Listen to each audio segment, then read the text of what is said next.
This podcast is brought to you by the American Enterprise Institute. If you like what you hear, please subscribe, rate, review, and share. Thanks for listening. Here's our show.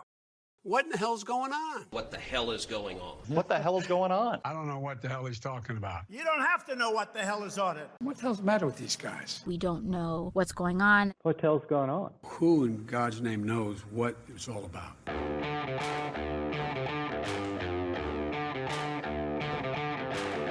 Hi, I'm Danielle Pletka. And I'm Mark Thiessen. Welcome to our podcast. What the hell is going on? Democratic National Convention version. Mark, what the hell's going on there? What the hell is going on is I am at the Democratic National Convention, and I'm in the belly of the beast here in Chicago, Illinois.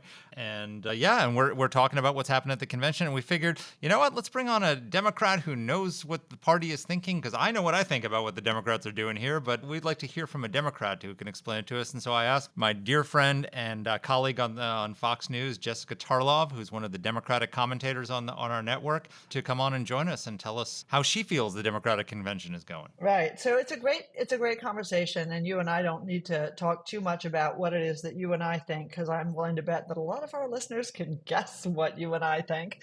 But I will say this. First of all, let me apologize to everybody.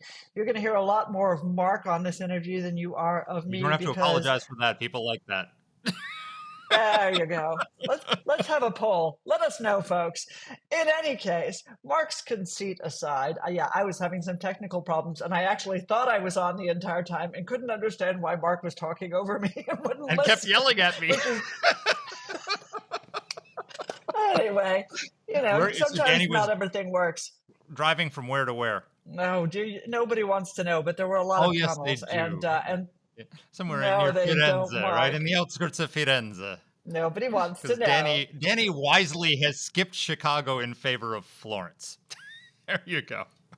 Let me tell you something. That was wise. But I will say this about your conversation with Jessie. She's wonderful to have come on, and she was super generous with her time. But what is so amazing to me is that let's set Jessie aside, because I don't want to impute statements to her. But if you and I had been sitting in the green room with a Democrat a year ago, they would have said, Kamala Harris? No damn way. She's terrible. She doesn't know what she's talking about. She doesn't stand for anybody. She can't run a campaign. She's even less popular than Joe Biden.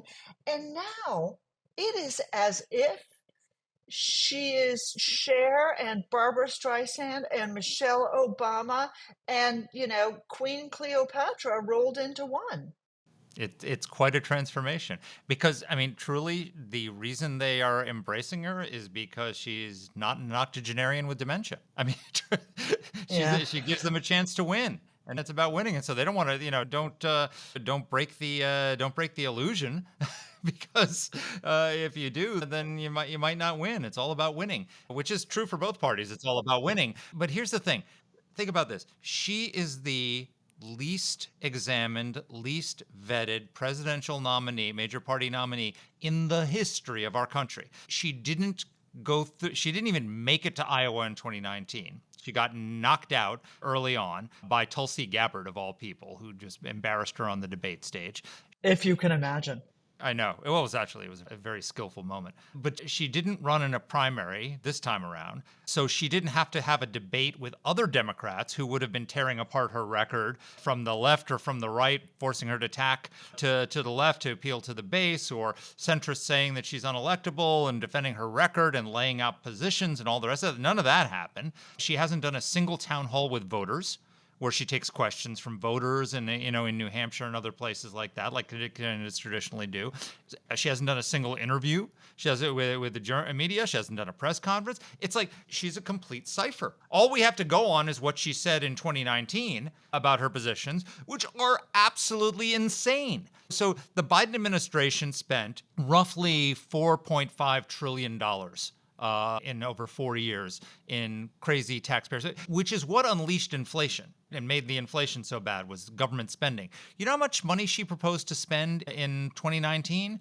$46 trillion in proposals. The speech she gave for 15 minutes the other day, in 15 minutes, she spent $2 trillion, the same as the American Rescue Plan that unleashed the inflation. So we don't know what the hell she believes. And they keep telling us that, you can't hold her 2019 positions against her, but she doesn't have any new ones. So, Right. and she's going to try and skate through. She's going to try and skate. I'm telling you, she's not going to sit down and do any of these town halls. She's not going to do interviews. She's got to debate at least once. But when have we had a campaign where there's been one debate? Since Ronald Reagan and Jimmy Carter, we haven't had a campaign with one presidential debate. They agreed to two.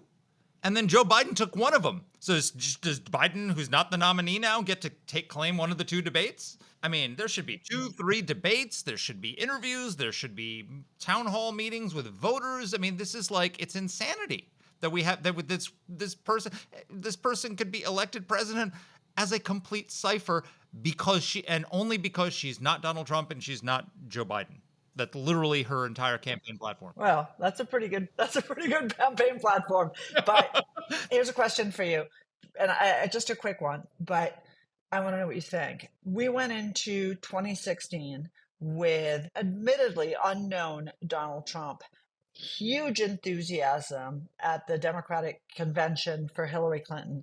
Huge enthusiasm for her expertise. Hillary Clinton is not stupid. Hillary Clinton had a track record. Some of it was damaging, but not all of it was damaging. She'd been a senator, she'd been a serious person, and she'd actually done something while in the Senate, unlike Kamala Harris. Do you think there's a possibility that when push comes to shove, that Kamala Harris ends up being a Hillary Clinton redux? Oh, very possible. I mean, I think the election is still Trump's to lose. For historical reasons, as I mentioned during our conversation, there's only been one sitting vice president who's been elected president in 188 years, and that's George H.W. Bush. And it was because people wanted a third Reagan term. When the sitting vice president runs for president, it's a referendum on the existing administration and whether they want 4 more years. And nobody wants 4 more years of Joe Biden. Nobody. So, right. No, I thought that was a really good point. I thought you made a persuasive point, and I wasn't. We'll let our listeners decide whether Jesse was convincing on this question. I don't think to answer your question, I don't think she can win the election. I think Trump can lose it. And that's entirely possible. So it's really up to him. If he could run a disciplined campaign, focusing on the issues, if he goes into that debate the way he went into the debate with Biden, and lets her speak and then just counterpunches and takes her down for bad answers or debates her into traps. I've seen Donald Trump debate well, and I've seen Donald Trump debate terribly. But we don't know which Donald Trump is going to show up. So it really depends on Donald Trump. But I think it's his election to lose still. Okay, so let's go to what our friend Jesse thinks about this. I'm sure everybody knows Jessica Tarlov. She joined Fox News in 2017, so she's been with them for ages. She's a rotating co-host on The Five. She does political analysis across all of Fox's networks. In addition, she is the vice president of research and consumer insight for Bustle Digital Group. Previously, she was a senior strategist with Schoen Consulting and a Democratic pollster. And as you will all hear, she is a Democrat. Here's our interview. Well, Jesse, welcome to the podcast. Thank you so much for having me. You're one of my favorite people to be on Fox News with, and now I get to interview you, so it's very cool. So, I mean, just opening question. We're, a few days into the Democratic convention. You're among your peeps here. How does it feel? How's the convention going? I mean, the vibes are great. I'm sure you feel similarly walking around, just that people are excited to be here. There's this huge sense of relief that is still permeating in the air, where folks have their love and adoration for Joe Biden, but are definitely psyched about being in this new era of the election. And I haven't, besides the logistical nightmare of getting in and out and how restrictive they've been about the floor passes, which is something that the RNC did not do as much. I really have no complaint. Oh, the food. I could complain about the food. The food has been terrible over there. The food in Chicago is amazing. And then the food around the United Center is bad. Hi, Danny. Hey, Jesse. Thank you so much for joining us and for being patient with me. I'm going in and out of tunnels. So how is the convention going so far? It's great so far. Besides logistical stuff, I think everything has been great. Democrats are really excited to be here. It's a great town for it. You kind of see the difference. Like was talking to a lot of friends who were out in LA, for instance. And when it was Biden at the top of the ticket, they weren't coming to the convention. The second it became Kamala, everyone was like, we are coming. So the city is flooded with enthusiastic Democrats. And last night I was lucky enough to be at our floor booth. We have like a set in the luxury boxes, and then we have one down on the floor over at Fox. And I had never seen the Obamas speak in person. And Michelle Obama was... Everyone's saying she was amazing. I'm really desperate to hear what you thought of her, Mark. But yeah, it was like no other political speech I've ever heard in my life. And I think one of the things that we were discussing afterwards, I was hanging out with some people who work at the network, and they were like, well, what do you think is most important about what's going on at the convention? And for me, as someone who's a tremendous Hillary Clinton fan, I love that no matter what kind of Democrat you are, there are Clintonian Democrats, and we'll hear from Bill Clinton tonight. If you're an Obama Democrat, which is frankly, all Democrats are basically Obama Democrats in their souls, or if you're a Kamala Democrat, there's something for everyone here. And it has felt incredibly unifying across that. And one thing that I noticed about the RNC, which I think production value, fantastic, went off without a hitch. I mean, especially after an assassination attempt, they really got it all together quite quickly to make sure that they captured the moment and that things ran smoothly. But everything at the RNC was about Donald Trump, and everything at the DNC is not necessarily just about Kamala Harris. Like, there's a place for everyone in this experience, and that's something that I have really loved. So you just used a phrase that this is the first time I've heard it anywhere, which is whether you're a Clinton Democrat or an Obama Democrat or a Kamala Democrat.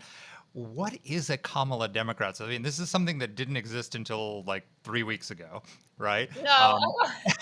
And because she literally has never gotten a vote in a primary, either in 2020 or in 2024. What is a Kamala Democrat other than somebody who's really excited that Joe Biden's not the nominee? Well, the Kamala Democrats that I know are people who were really supportive of her campaign, which did start off really well. Remember her opening speech in Oakland, where she packed that stadium and everything was bedazzled and fantastic. And we were like, okay, well, this is it, right? Like, this is the next Hillary Clinton for us to be the female leader. And then it all fell apart. So there are a lot of people who were behind Kamala Harris at that point. I'm not saying that she would have won the primary if she had stayed in. Obviously, she got out for a reason. But there are people certainly from the West Coast who knew her work. And I think that the DNC has done a good job of telling us about who she is in terms of what she did as a prosecutor, what she did as AG, the things that are important to her, her fundamental values. So I think those are the folks that I'm really thinking about this. It's very heavy on Black women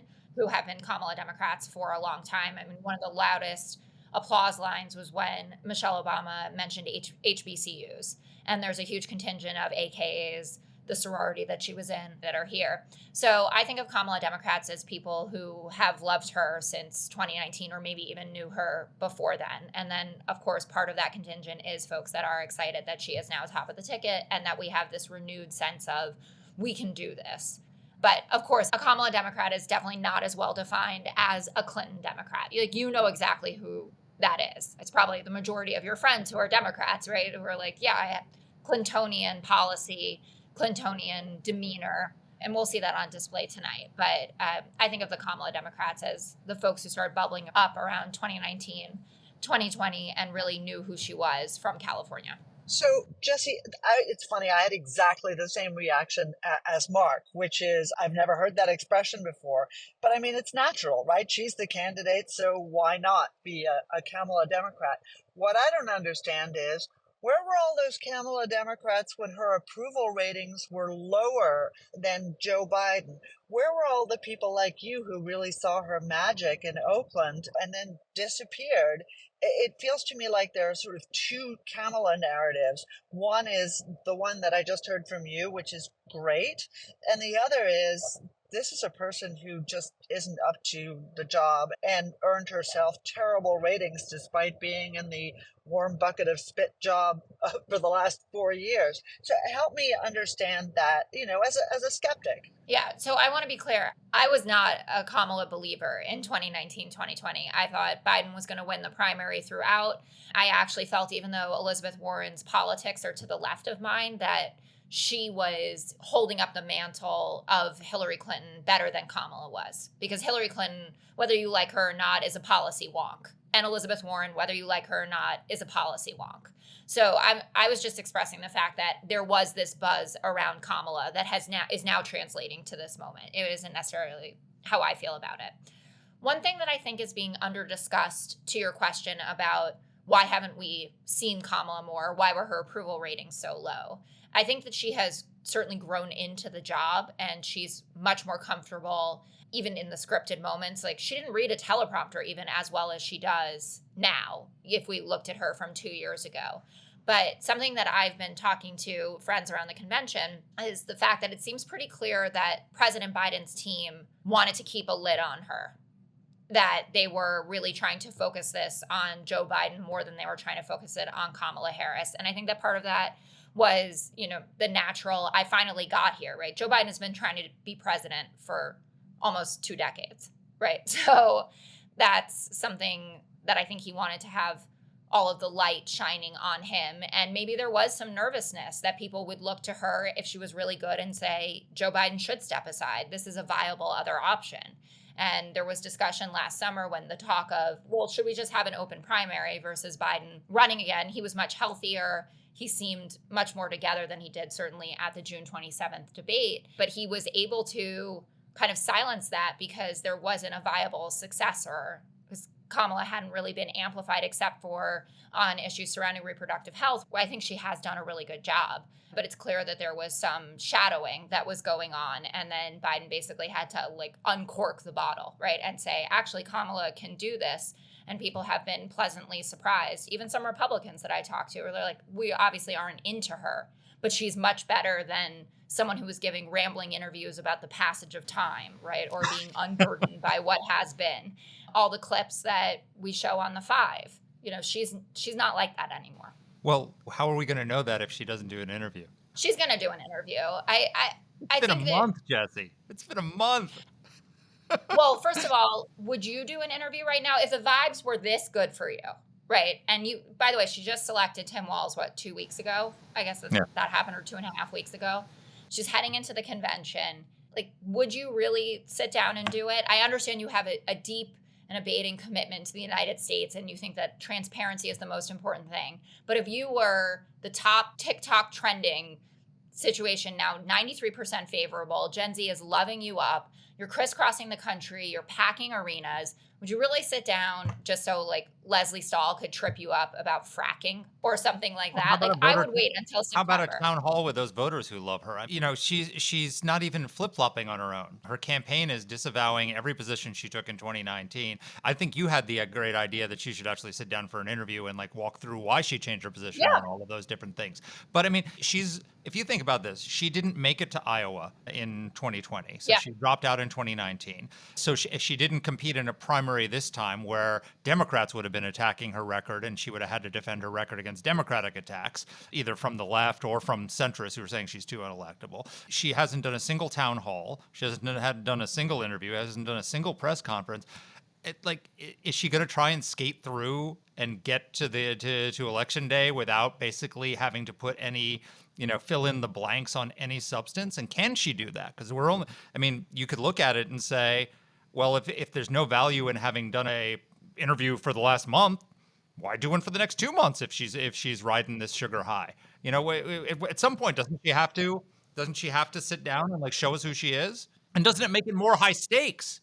Because if she screws it up, then all of a sudden everything comes crashing down.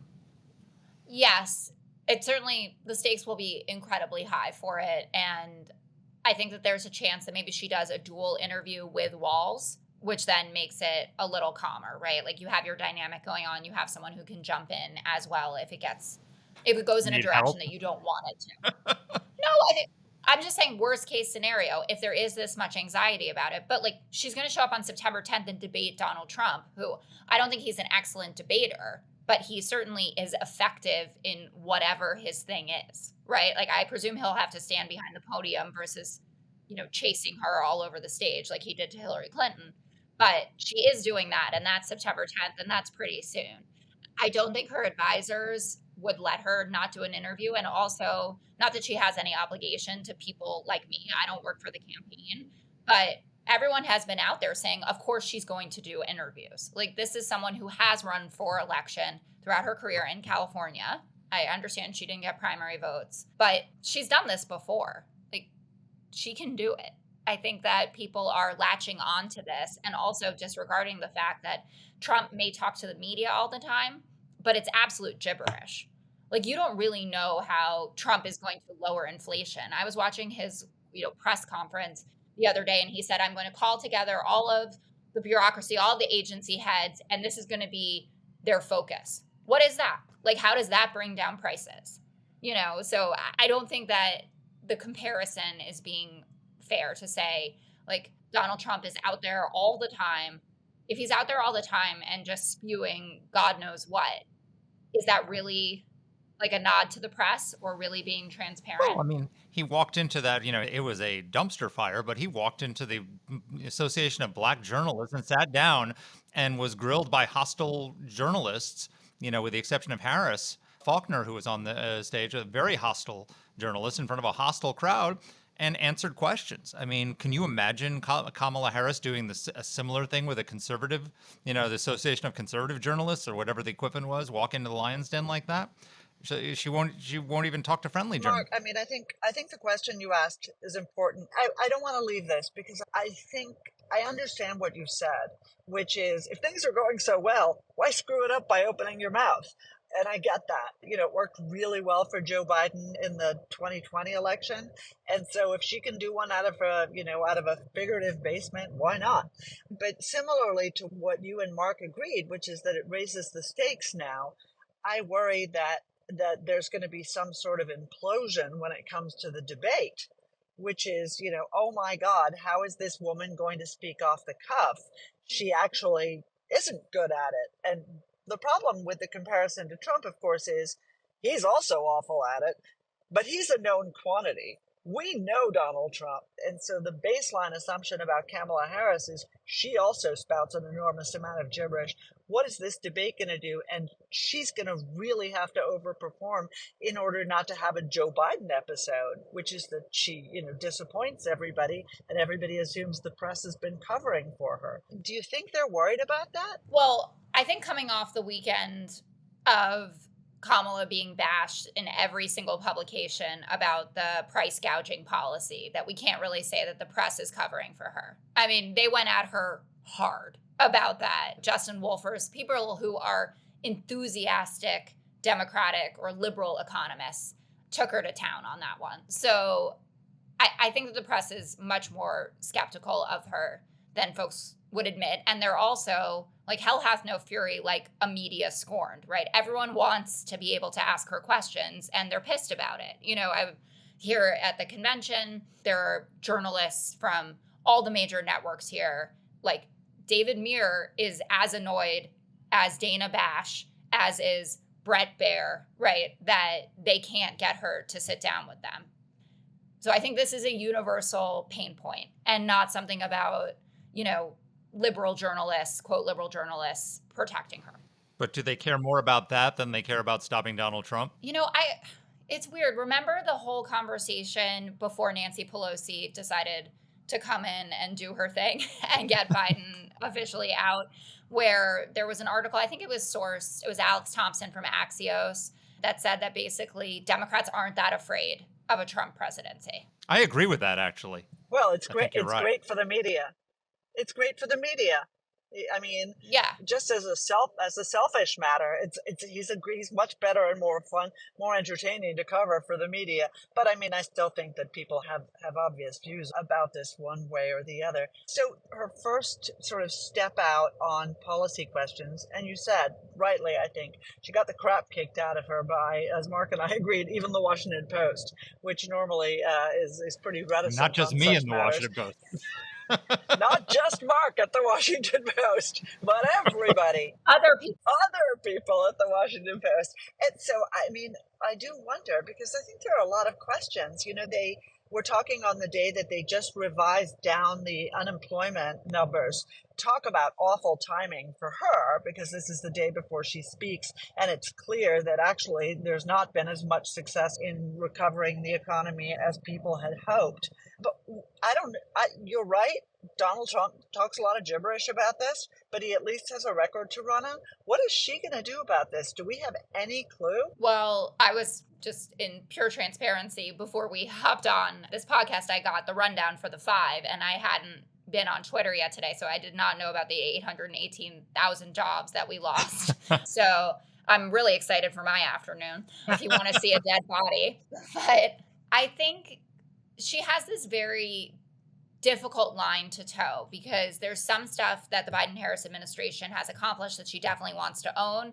And then in particular on inflation, she wants to be as far away from it as possible. And there's a very smart group of pollsters who are working for Reid Hoffman, and they have a company called Blueprint, and they put out all of this tremendously informative, I think, messaging advice on policies for Democrats, like what actually works and what doesn't work, and like how many elected officials don't get it right, or even talking heads don't get it right. Like they're going to talk about January 6th when you should actually be talking about like banning junk fees, which was something that people were laughing at me about at Fox News. But the reality is people are pissed off about junk fees, and they would like to get that $30 back that gets taken out every time they do X thing. So the finding that I found most interesting about what they put out is that Kamala Harris on the economy is basically an unknown, that people haven't associated the inflation with her. It's really a Joe Biden problem. It's not a Biden-Harris problem.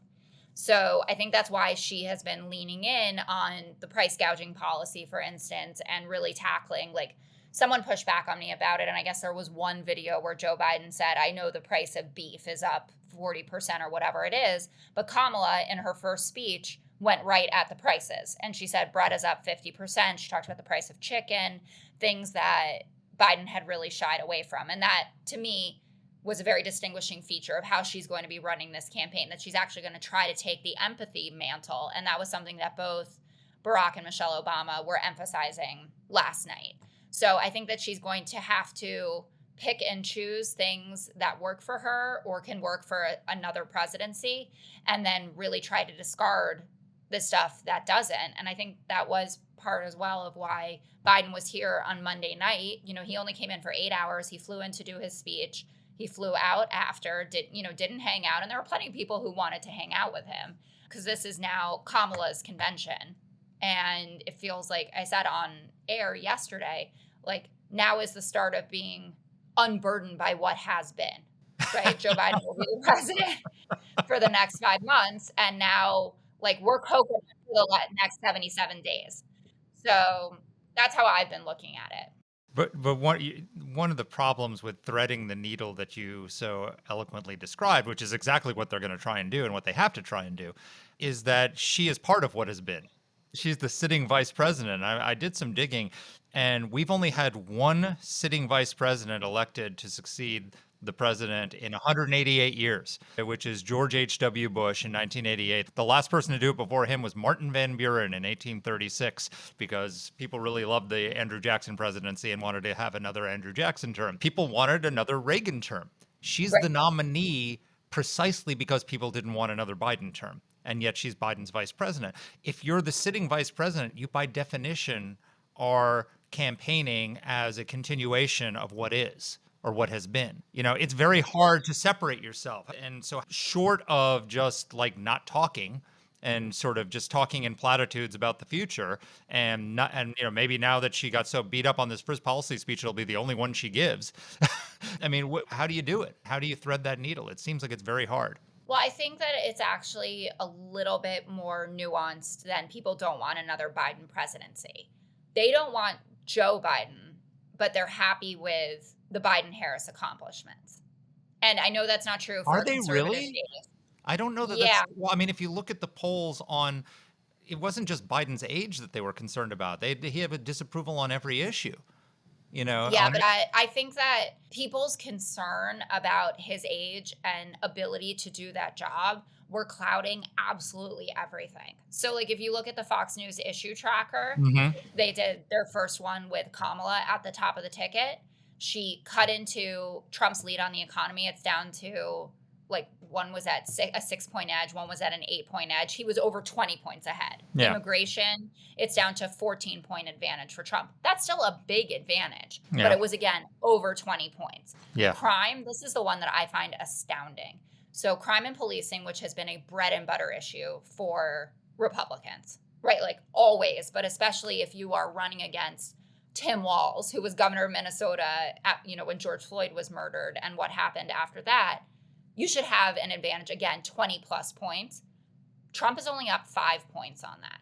So you can't look at that and not think that there was so much disenchantment, so much upset that people were putting on every single issue of the Biden candidacy that was really rooted in the fact that they were concerned about him as a person. And that's why we're collapsed now to this toss-up race, right? So I think if coin flip, if it was today, I think that Kamala would be more likely to pull it out than Trump. I don't know what happens on November 5th. Things change, obviously. But the negativity, the sadness, which is what you saw on Monday night, right? Like people clapping and crying for 4 minutes when he came out there were like releasing demons, essentially, that are coming out of us, because people were so pent up and upset and nervous about what it would mean if Biden stayed at the top of the ticket. And with him being gone, all of this energy is being released, and people are now, quote, happier with the economy. They think that the approach on immigration is better. And she's also on the issues that Democrats do win on, like protecting democracy, healthcare, abortion. She's increasing Biden's lead. So like on abortion, he was up 12 on Trump, of the person best able to handle it. Now she's up plus 18. And I think part of that is having a woman talk about reproductive freedom is a lot better than a man doing it. But I think it is part of this unburdening that's happening. That's really fascinating. There are some people, there's a sliver of the population, of course, the election is going to be decided by a sliver of the population. Yeah. But there's a sliver of the population that isn't blaming her for the failures of the Biden-Harris administration, effectively, is what you're saying. Right. And maybe that's actually, it's weird. Maybe that's the double-edged sword of Biden kind of keeping her undercover, right? So she's emerging a bit unscathed on a relative basis, especially on these very difficult issues like crime and policing, like immigration, like the economy. But then she also didn't have the boost that she could have gotten if she was put more front and center. And the fact that Joe Biden has been VP, he understands what a thankless job this is. And frankly, he got lucky that Obama really had him own the gay marriage issue. Because otherwise, if you look back at Obama's 2 terms, what do you remember Joe Biden for? For me, from a policy perspective, it's just gay marriage. That he was like, I'm going to own this. And opposing the bin Laden raid. Okay. That's another great line. That's what I remember. Do you think deep down in his heart, he obviously is going to campaign for her, or probably not, because they don't want him campaigning for her all that much. We'll go someplace. Yeah. Yeah. But do you think deep down in his heart he wants her to win? Think about it. So if you look back at the history, Obama pushed him aside essentially for Hillary Clinton in 2016. He was convinced that Hillary had a better chance, and he feels like he was vindicated when he finally won the presidency in 2020. And now the Obamas have essentially pushed him aside again. Do you think that if she loses, he can say, he didn't lose. I beat him once. I could have beaten him again. Well, that's what he told George Stephanopoulos when everyone freaked out, right? When he said, like Stephanopoulos said, if you keep going and you lose, how are you going to feel? And he said, well, I'll feel fine because I tried. This isn't like 5th grade soccer. Right? No, but I think he thinks he could win. He thought he could win the election.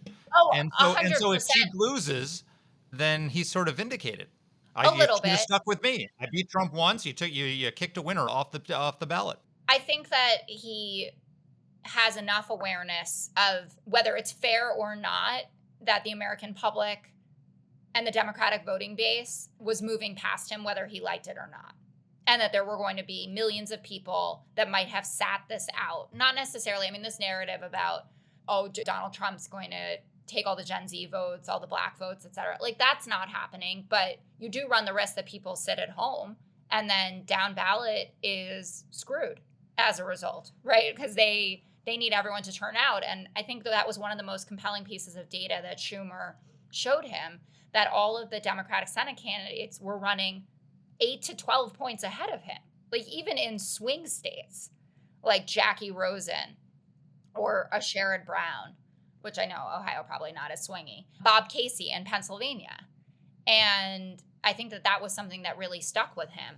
But what will be the hardest, and I do think that he wants her to win with everything, because he has, whether you believe it or not, or whether you think it's fair or not, he gets that she's his legacy. So this is people voting for some form of a continuation of his presidency. But there will be a moment on November probably 6th or 7th when it actually gets called, and if she wins, where he sees that as a repudiation of Biden as a person.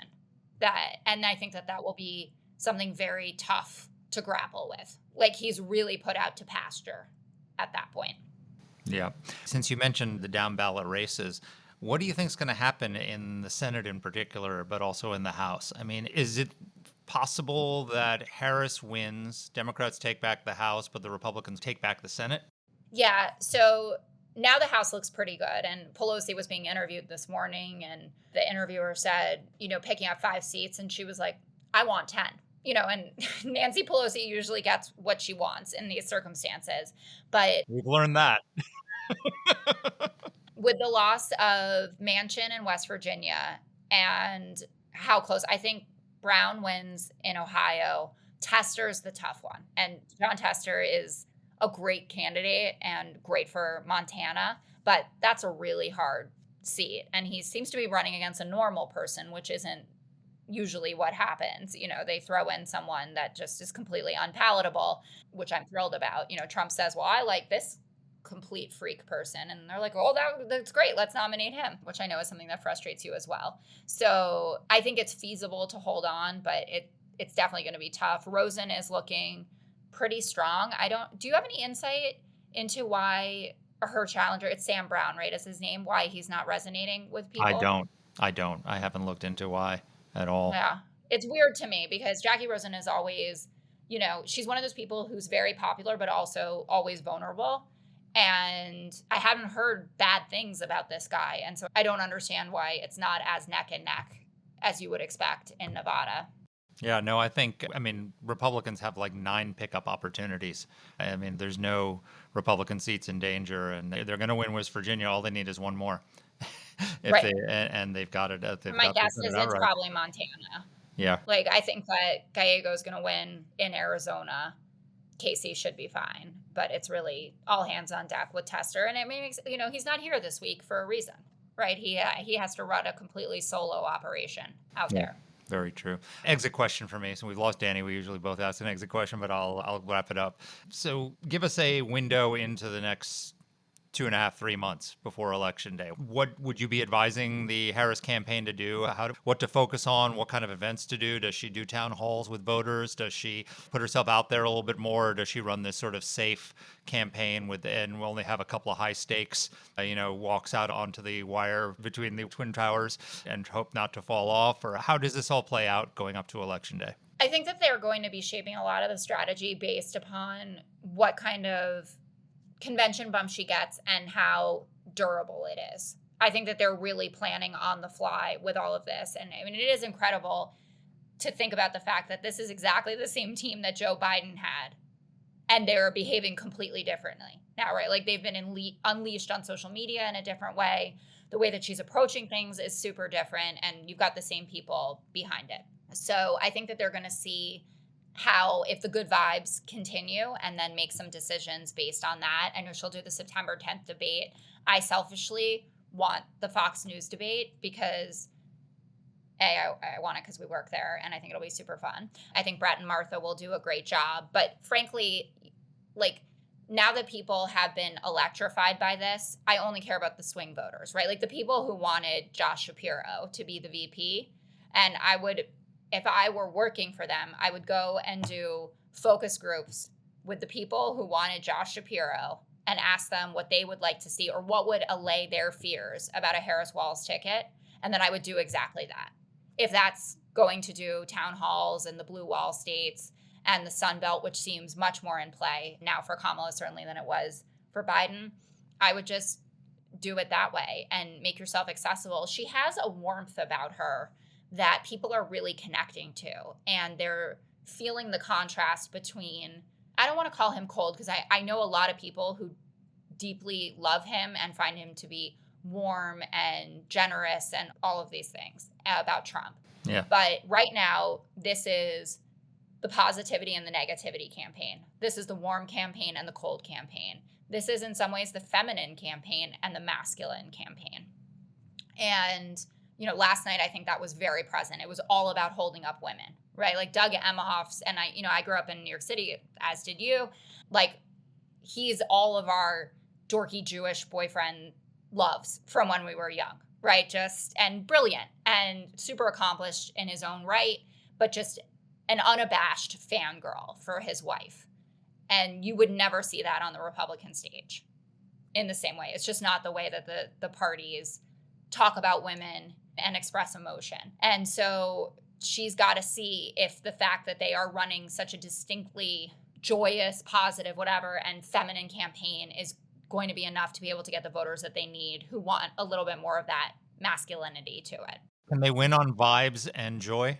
I think when Donald Trump's on the other side of the ticket, you can win on vibes and joy. Wow. Well, that's seriously, like, if it was Nikki Haley, I don't know. I think you're looking at a vastly different race. I know I said exit question, but let me make that the exit question. How do you think she would stack up against Nikki Haley? Would you be more worried if Nikki Haley was the nominee? 100%. I don't know anyone, even if Nikki Haley was the vice president. I mean, I think that he had a chance to, and again, Donald Trump, we are underdogs. I do not think that Donald Trump can't win this race. Yeah. But J.D. Vance, I believe, was the worst choice of the top contenders for VP in terms of matching up against Democrats. I understand that he went with someone that he felt would do a good job, someone who made him feel safe. I think that if there hadn't been the assassination attempt, it might not have been J.D. Vance. He might not have gone for the pit bull. He would have gone for a Glenn Youngkin or someone that, wouldn't rush to Twitter to say, this is Joe Biden's fault. I mean, that's really how I think J.D. Vance sealed the deal, right? And then Don and Eric were like, Dad, look at this. Like, he's one of us.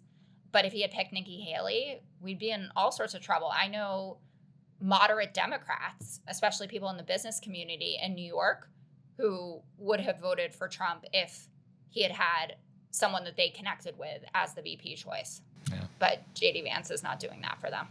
Well, we'll leave it there. Thank you, Jesse, so much for coming on the Thank you. podcast. And this is one chance I get to call you Jesse, because on the air you can't be Jesse because you're sitting I'm next to not Jesse next to you, Waters. exactly. And so if you say Jesse, then Yes. it's like when Mark Penn and I both come on and with Martha, and she says, "Mark, what do you think?" And we both stare at her like, who's supposed to talk?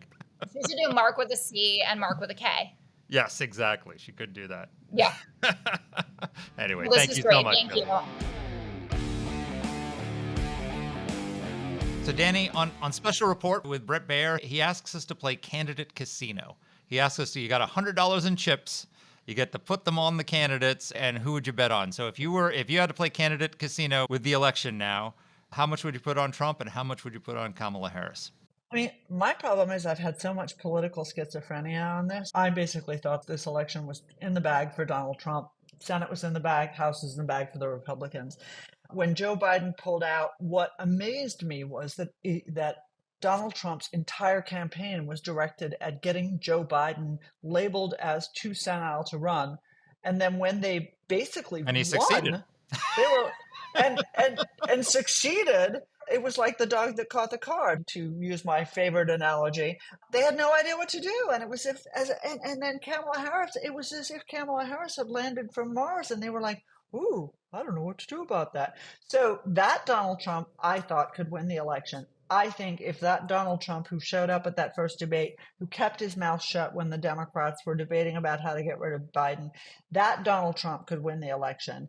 That Donald Trump, however, picked the wrong man for vice president. J.D. Vance was a bad pick, and in hindsight, way worse than even we thought at the outset.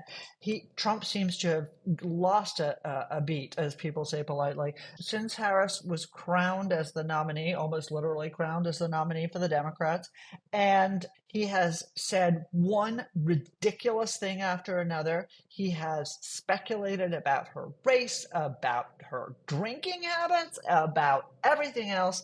And I guess from my standpoint, if he continues like this, I think he's going to lose. How about you? I will tell you that on the day with the Obamas speaking at the Democratic convention, someone interviewed him and they asked him, and he said, "Well, you know what? I like the Obamas very, very much. They're fine people, and I hope they have a great night." If that Donald Trump, we can see that Donald Trump for the next few months, and if he can focus on, look, if he focuses this election as a contrast between his record in office and the Biden-Harris record in office, and focuses on his policy proposals versus the crazy radical, because she is quite literally the most extreme left-wing candidate. This is Bernie Sanders in heels. She agrees with Bernie on pretty much everything. Then if he can focus on that, I think it's his to lose. But if he doesn't, she can win. So I'm playing my candidate casino, I'd probably put 55 on Trump, 45 on Harris. How about you? I probably put 52 on Harris and 48 on Trump. I do think she's got to open her mouth. Apropos of our conversation with Jesse, I cannot. But that's the buy risk. into this It's lie. when she opens her mouth without a teleprompter, it doesn't go well. She's not good off Right. script. She's going to have to do it for an hour and a half at least once in a debate. So, she can't get away completely under the wire. We shall see. Maybe see. That's true. Maybe she won't debate. Maybe they'll find a reason not to debate. You'll never know. Maybe she'll get COVID. Who knows? Anyway, God knows Joe Biden did. And it was Trump's very vaccines bad will for his save her. political career. Mark. Anyway, folks, it's great to be back. Look forward to hearing what you think about everything. And it's going to be September soon. It's going to be a bumpy ride. Amen. Bumpy rides make for good podcasts. So let's keep going. See you next week. Take care, everybody.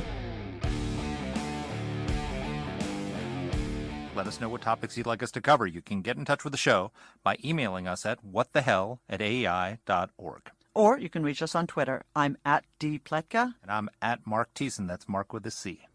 Please rate and review the podcast. If you like the show, please subscribe, share it, comment on Apple Podcasts, or wherever you're listening to this. Thanks for listening.